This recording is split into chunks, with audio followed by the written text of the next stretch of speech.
Good morning, students.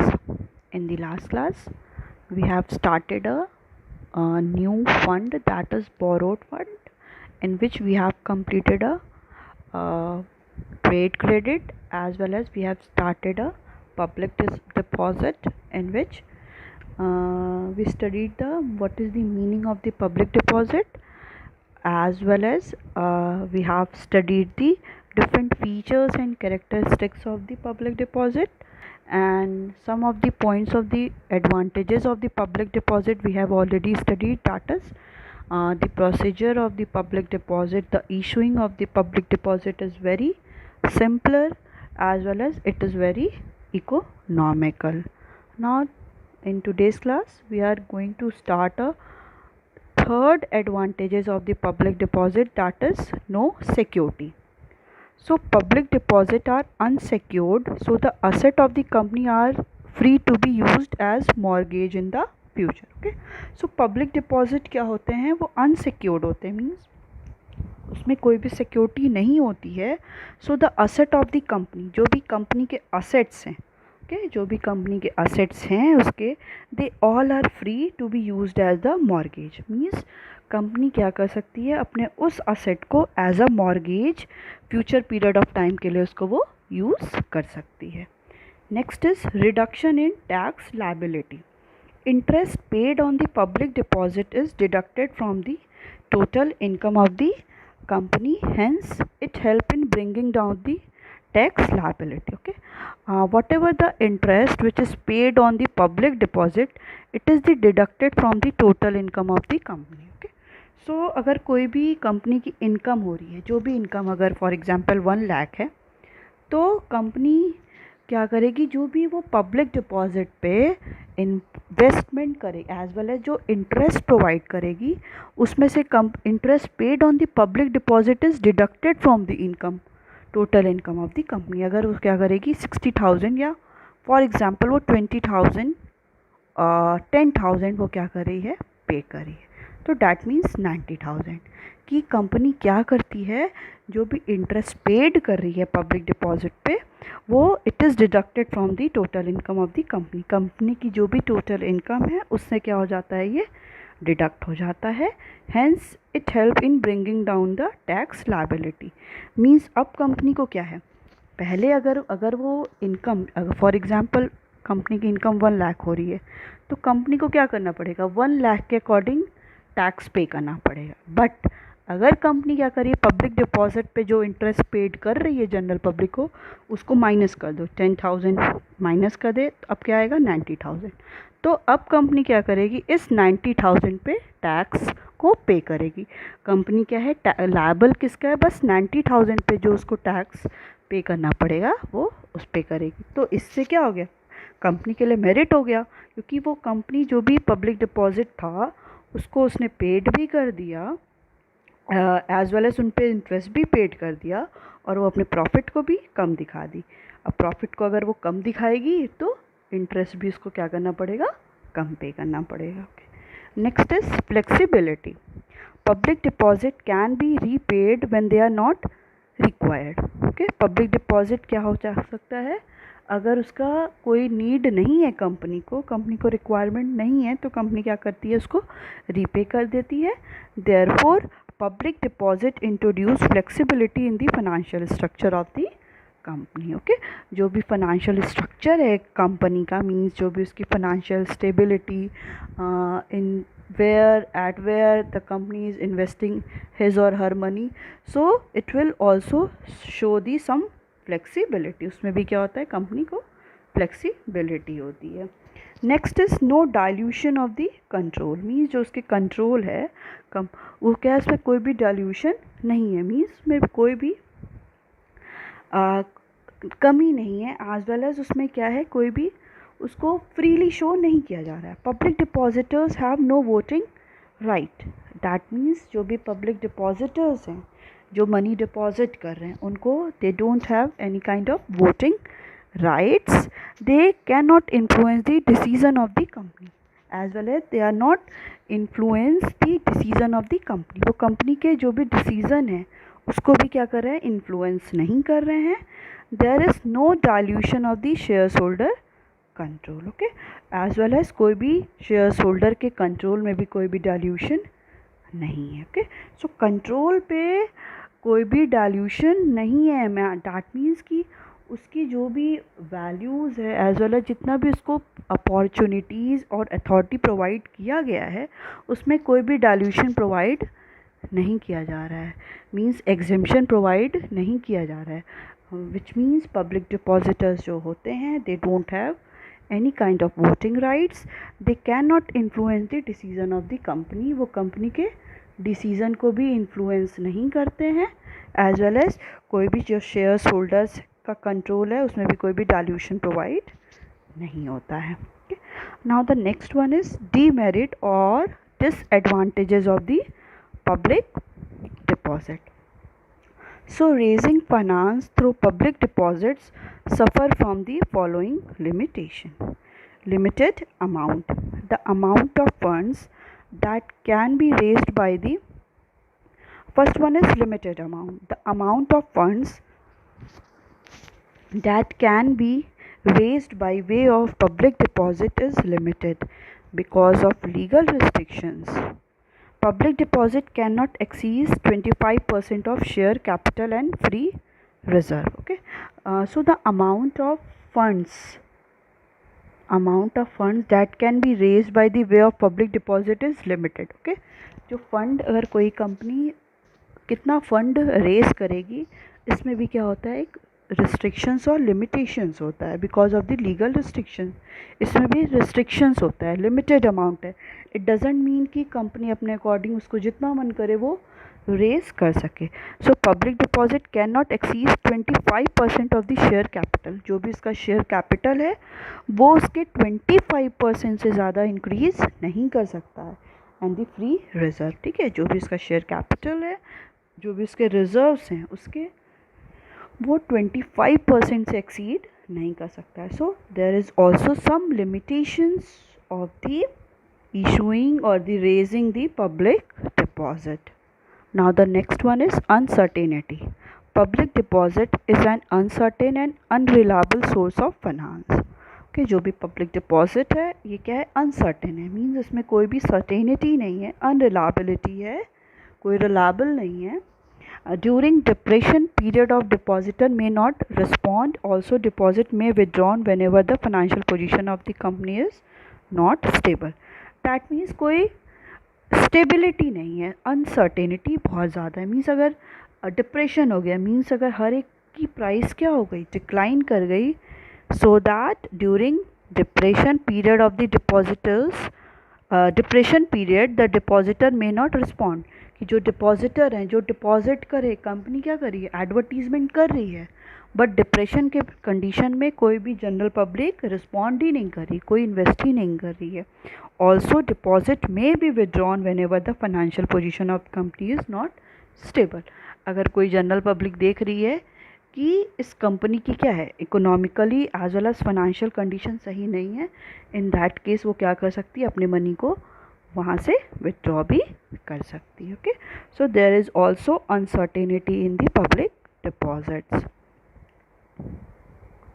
Now the next one is suitable for short-term finance. A company cannot depend upon public deposit for long-term financing requirement, as the maturity period of the public deposit is between 6 months to 3 years. So it is suitable for the short-term finance as well as medium-term finance. It is not suitable for the long-term finance requirement. A company cannot depend on the public deposit for a long-term financial requirement. Okay, company क्या है, कोई long term finance के लिए public deposit पे क्या है, dependent नहीं हो सकती है, because the period maturity period of the public deposit is 6 months to 3 years. Okay, so the maturity period of the public deposit is between 6 months to 3 years. Next is hindrance to growth of capital market. Public deposit hamper the growth of the healthy capital market in the country. widespread use of public deposit create a shortage of industrial security. Okay, so public deposit क्या है, वो किसी भी company के capital market में एक growth में एक ऑब्स्टिकल की तरह करती है, because wide spread use of public deposit, बहुत ओवर एक्सेसिव यूज़ अगर पब्लिक डिपॉजिट का कर लेते हैं तो ये क्या है, कंपनी के जो सिक्योरिटीज़ हैं, इंडस्ट्रियल सिक्योरिटीज़ हैं, उसकी शॉर्टेज हो जाती है। मींस अगर कंपनी क्या कर रही है, जनरल पब्लिक को ही रेज कर रही है फंड, तो ऐसे क्या होगा, कंपनी के जो उसके सिक्योरिटीज़ हैं, इंडस्ट्रियल जो इंडस्ट्रीज़ में वो सिक्योरिटीज़ को इशू कर रही है, वहाँ पे उसके क्या हो जाएंगे, वो शॉर्टेज होने लगेंगे। Okay, so there is also one of the weakness and disadvantages of the public deposit. Next one is not suitable for new concerns. New companies do not have enough goodwill in the market. The advertisement given by the new companies do not attract many people to invest money in their public deposits. Okay, no new company do not have enough goodwill in the market. Okay, अगर कोई new company, if there is launch of the new companies raised, कि कोई नई company क्या है recently क्या हुई है, लॉन्च हुई है, तो अभी तक क्या है, जनरल पब्लिक उस कंपनी के बारे में जान नहीं रही। जनरल पब्लिक क्या है, मींस अगर हम लोग बात करते हैं और कोई अभी नई कंपनी क्या हुई है, रेज हुई है, इस्टेब्लिश हुई है, और we don't know very well कि वो कंपनी क्या है, उसका ऑथोराइज्ड कैपिटल क्या है, वो कितना उसका कैपिटल रेज कर रही है, इन्वेस्टमेंट कितना है, उसकी गुडविल कैसी है, if we are not able to know more about that company, so general public is not able and not interested to invest their money in that company. तो कोई भी जनरल पब्लिक क्या करेगी, अपने मनी को उस कंपनी में invest नहीं करेगी, because they are not familiar to that name और फेम और दैट कंपनी। ओके, वो उनके नेम फेम से कोई भी फैमिलियर नहीं है। ठीक है, तो ये क्या है, this is the one of the disadvantage for the public deposit for the basically for the new companies। जो new companies हैं उनके लिए ये भी क्या है, उसकी शॉर्ट कमिंग है। Next one is suitable for the conservative investors only. Public deposit do not attract bold and adventurous investors who want capital gain. Only cautious and conservative investors prefer to invest in public deposit. Okay, जो public deposit है, they do not attract too much bold and adventurous investors, means जो बहुत ज़्यादा adventure को interest करते हैं, उनके लिए ये क्या है, बहुत ज़्यादा उनको अट्रैक्ट नहीं करता है। ओनली कॉशियस एंड कंजर्वेटिव, जो बहुत कंजर्वेटिव इन्वेस्टर्स हैं, वही क्या करते हैं, प्रेफर करते हैं basically public deposits. Okay, the one who are too much bold as well as they are too much adventurous to do something new, they that kind of investors are not attracted by these kind of public deposits. Only conservative investors more and more prefer to that public deposit की। वो क्या है, बहुत conservative है, वो बहुत सोचते हैं कि इज़ दिस गुड और is this beneficial to invest their money in the public deposit basically in the that company. So इससे क्या होता है, कंपनी के लिए लॉस होगा, क्योंकि अभी जो इन्वेस्टर्स है वो इन्वेस्ट करने से पहले बहुत ज़्यादा थिंक अबाउट कर रहा है, इसके बारे में सोच रहा है, तो ये कंपनी के लिए क्या हो रहा है, उसके लिए लॉस हो रहा है। बट अगर कोई एडवेंचरस है, मीन्स वो क्या है, अरे लगाते हैं, इन्वेस्ट करते हैं हम अपने मनी को और we will see the result of that, so it will not attract the most adventurous investors. Now so it is all about your public deposit, which is the medium term finance. Now the next one is debentures, which is the long term source of finance. Okay, definition of debenture: it includes debentures, stock, bonds or any other instrument of a company evidencing a debt, whether constituting a charge on the asset of the company or not. Debentures are common securities issued under the borrowed fund capitals. Debentures are instrument for raising long term debt capitals. Debenture are also called the creditorship securities because debenture holders are called creditors of the company. Debenture can be defined as the document or a certificate issued by a company under its seal as an acknowledgement of its debt. Holder of the debenture certificate is called debenture holder. Okay, so in the debenture, it includes the debenture stock bonds और any other instrument of a company. ठीक है, और other कोई भी company के instrument है evidencing a date. वो क्या एविडेंस करता है कि कंपनी क्या है, कुछ डेट ली है, मीन्स लोन ली है, whether constituting a charge on the asset of the company or not, कि वो उस जो भी उसने असेट्स पे है लिया है उस असेट पे वो चार्ज कंस्टिट्यूट कर रही है या नहीं कर रही है. Okay, so debenture are common securities issued under the borrowed fund capital. Debentures are kind of securities which are issued under the borrowed fund capital. वो क्या होते हैं, borrowed fund capital के अंडर ही issued होते हैं.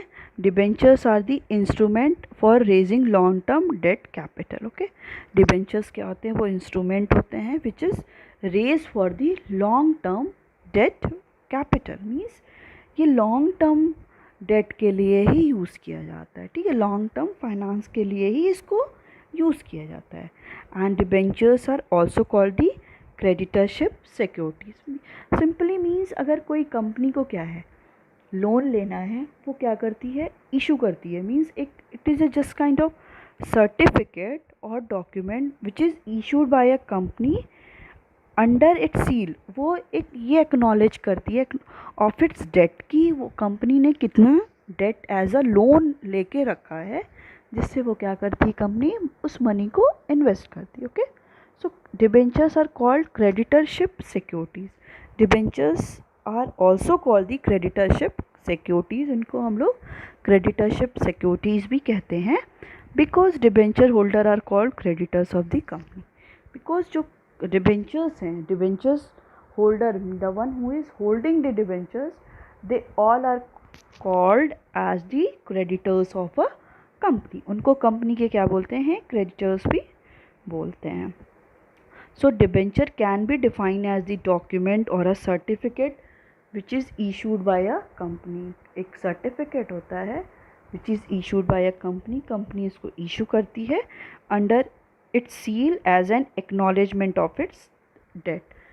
किसी एक सील के अंदर, मीन्स कंपनी अपना एक सील होता है, उसके थ्रू वो उसको इशू करती है as an acknowledgement of its debt. वो कंपनी के डेट को एक्नॉलेज करता है, मीन्स बताता है कि कंपनी ने कितना डेट ले रखा है.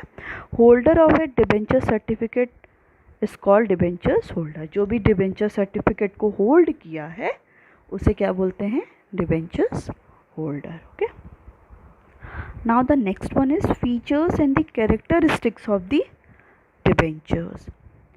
Borrowed fund. Debentures are the part of the borrowed fund capital as debenture. Holder are considered as the creditors of the company.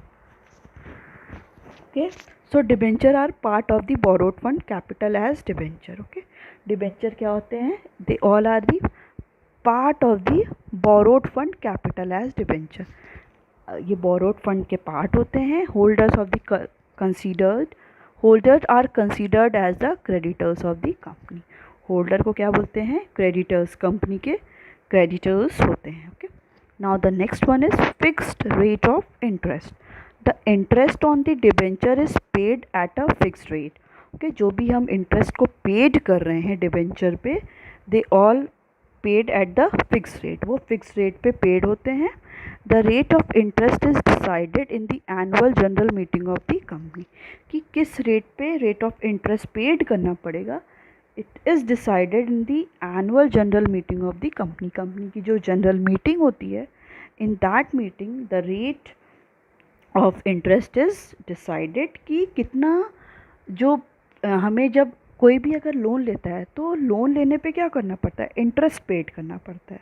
तो ये डिबेंचर्स क्या होते हैं? डिबेंचर सिंपली एक एक्नॉलेजमेंट प्रोवाइड किया जाता है कि कोई कंपनी कितना लोन ले रखी है। ओके, तो इस पे क्या होता है, डिबेंचर्स पे फिक्स रेट ऑफ इंटरेस्ट होता है, और ये रेट ऑफ इंटरेस्ट किस रेट ऑफ इंटरेस्ट क्या होगा, वो कितना होगा, वो एनुअल जो भी कंपनी की जनरल मीटिंग होती है उस मीटिंग में ये डिसाइड किया जाता है। Now the next one is compulsory payment of interest.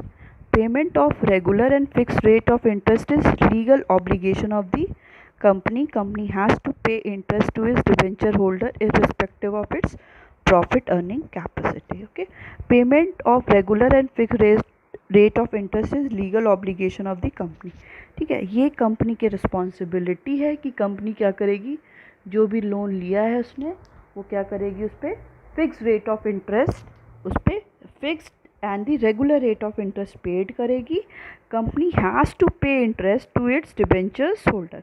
Company को क्या करना पड़ेगा, जो जहाँ से उसने पैसे ले रखे हैं उसको क्या करना पड़ेगा, उस पर पे इंटरेस्ट डिबेंचर्स होल्डर को उनको क्या करना पड़ेगा, पेमेंट करना पड़ेगा irrespective of its profit earning capacity, कि किसी भी कंपनी की कितनी कैपेसिटी है उसके अकॉर्डिंग उनको पेड भी उसके अकॉर्डिंग उनको इंटरेस्ट को पेड करना पड़ेगा. Next one is security. Most of the time debentures are issued against the charge of some fixed asset of the company. Okay, most of the time means ज़्यादातर क्या होता है, mostly the debenture are issued against the charge of some fixed asset of the company, कि जो charge करते हैं debenture पे which is against in the asset of the company, जो भी कंपनी के असेट हैं उसके अगेंस्ट ही क्या किया जाता है, चार्ज भी किया जाता है, जो भी कंपनी की सिक्योरिटीज़ ऑलरेडी हैं. Okay, now the next one is redeemable. Redeemable means कि ऑल पेइंग दी बैक, और दी पे आउट मीन्स हमने कोई लिया उसको रिडीम करना, उसको पे बैक करना. सो डिबेंचर्स आर ऑल्सो रिडीम्ड और paid back on the expiry of fix period of time. Okay, जब फिक्स पीरियड ऑफ टाइम हो जाएगा, उसकी मैच्योरिटी हो जाएगी, इन दैट केस उस मनी को डिबेंचर्स क्या हो जाएंगे, वो रिडीम हो जाएंगे. दैट मीन्स अगर फॉर एग्जांपल अगर 1 मंथ का टाइम है, या सॉरी 1 मंथ का नहीं होगा, ये लॉन्गर पीरियड है, तो अगर 5 ईयर्स का टाइम है, तो अगर ये 5 ईयर्स कंप्लीट हो जाएंगे तो डिबेंचर्स पे क्या है, वो उसको रिपेड कर दिया जाएगा, मीन्स रिडीम कर दिया जाएगा, क्योंकि जैसे ही उसका मैच्योरिटी पीरियड एक्सपायर हो जाएगा, in that case debentures are paid back. Next is no voting rights. Debentures holders have no say in the management as they are never granted voting right in the company. Okay, so debentures holders होते हैं, the one who are holding the debentures, they do not have any participation in the management of the company, and because they don't have any kind of voting right in the company, क्योंकि उनके पास कोई भी voting right नहीं होती है company में, so उनके पास कोई भी मैनेजमेंट भी नहीं होता है. They can't take participation in the management of the company. Next one is appointment of the trustee. When a large number of debentures are sold to the general public, then usually a trustee is appointed. Trustee can be a bank or financial institutions. The trustee is appointed to ensure that the borrowing firm fulfill its contractual obligation. Okay, when a large number of debentures are sold to the general public. ठीक है, जब ये large number of debentures general public को क्या होते हैं, sold करते हैं, मीन्स कंपनी को क्या है, मनी की नीड है, तो कंपनी क्या करती है, डिबेंचर्स को सोल्ड आउट करती है पब्लिक को. Then usually a trustee is appointed. In that case एक ट्रस्टी को अपॉइंट किया जाता है. ट्रस्टी मीन्स जो इसकी पूरी ओवरऑल उसको चेक करे कि कितना अमाउंट इन्वेस्ट किया गया है, कहाँ कहाँ पे इन्वेस्ट किया गया है, कितना उस पर रिटर्न मिलेगा. So in that case company will appoint a trustee. Trustee can be a bank और फाइनेंशियल इंस्टीट्यूशन. वो ट्रस्टी कोई भी हो सकता है, कोई भी फाइनेंशियल इंस्टीट्यूशन हो सकती है एज वेल एज कोई बैंक हो सकता है. मीन्स कोई कंपनी ने क्या किया, SBI state bank of India को एक एज अ ट्रस्टी रख लिया, so that now the SBI has the responsibility to see where the company has invested their money, where from there he has taken the debentures as well as taken the loan as a debt. So it is the responsibility of the any trustee. The trustee is appointed to ensure the borrowing firm fulfill its contractual obligation.